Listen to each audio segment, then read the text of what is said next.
Sound take 7 action. झूठ बोलो, बार बार झूठ बोलो,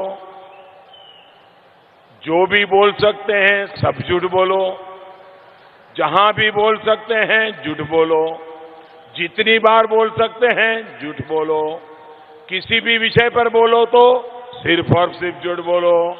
एक ही तो दोस्तों देखा, साहब जी भक्ति में लीन हैं। इसे भक्ति में लीन नहीं, कैमरा में लीन कहते हैं। वैसे ये भी सही है, साहब जी की उम्र हो चुकी है, अब भक्ति में ही मन लगाएं। कोई अच्छा आदमी आएगा तो नौकरियां मिलेगी, महंगाई कम होगी। या फिर यह भी हो सकता है साहब जी इस तरह से लीन होकर प्रभु श्री राम से जोड़ रहे हैं कनेक्शन, और कह रहे हो प्रभु ध्यान रखना आ रहा है 2024 का इलेक्शन। देखो क्या हालत हो गई है साहब जी की, बिना कैमरामैन के भक्ति भी नहीं कर सकते। लगता है 10 साल से काम करते करते मंदिर जाने का समय ही नहीं मिला साहब जी को, इसीलिए सारी भक्ति पूजा पाठ करने का अब समय मिला है साहब जी को। और हमें तो आश्चर्य हो रहा है कि इतने सारे कैमरामैन के सामने पब्लिक में साहब जी का ध्यान भगवान में कैसे लग रहा होगा। अरे बाप रे, ये तो धोती खोल रहा है। और कुछ लोग यह भी कह रहे हैं साहब जी लगा रहे हैं ध्यान, जो लोग नहीं आ रहे हैं अयोध्या राम प्राण प्रतिष्ठा में, उनको कभी आने ना देना अयोध्या में, ना ही देश की सत्ता में। यही है साहब जी का भक्ति में लीन होने का कारण। महंगाई से कोई फर्क नहीं, बेरोजगारी से कोई फर्क नहीं, करो राम राम, भजो राम राम, और लेते रहो 5 किलो मुफ्त राशन, और देखते रहो उल्लू बनाने वाला नाटक। ये बड़ी अच्छी बात कही आप। और अभी तो रुको, क्लाइमैक्स अभी बाकी है।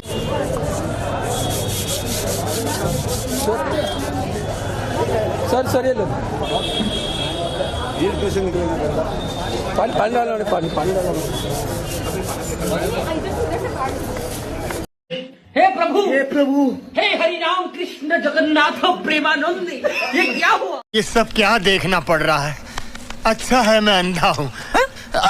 यही है लोगों की राम के प्रति आस्था, जिसको कांग्रेस और बाकी दलों को समझने में टाइम लगेगा। आस्था व श्रद्धा का कोई मोल नहीं है। और जैसे ही मोदी जी ने काला राम मंदिर में पोछा लगाया, वैसे ही नेता लोग, बड़े बड़े सेलिब्रिटी लोग मंदिर में जाके पोछा लगाना शुरू कर दिया। लगता है उससे पहले कोई राम को या मंदिर को जानता ही नहीं था क्या? नहीं सारुण के यहाँ कुछ तो गड़बड़ है, जरूर कोई ना कोई गड़बड़। और यह भी हो सकता है कि चुनाव के बाद में लोग झाड़ू पोछा कर सकते हैं, ईश्वर की कृपा बनी रहे इन लोगों पर। लेकिन कुछ लोग यह भी कह रहे हैं सब पब्लिक स्टंट है और कुछ नहीं। एक को अपने आने वाली मूवी की पड़ी होगी और एक को आने वाले इलेक्शन की कुर्सी की पड़ी होगी। देने जा रहे थे साहब जी हर साल करोड़ों नौकरियां, लेकिन अब दे दिया साहब जी ने हाथ में झाड़ू और टोकरियां। करो साफ सफाई, नजर नहीं आएगी महंगाई।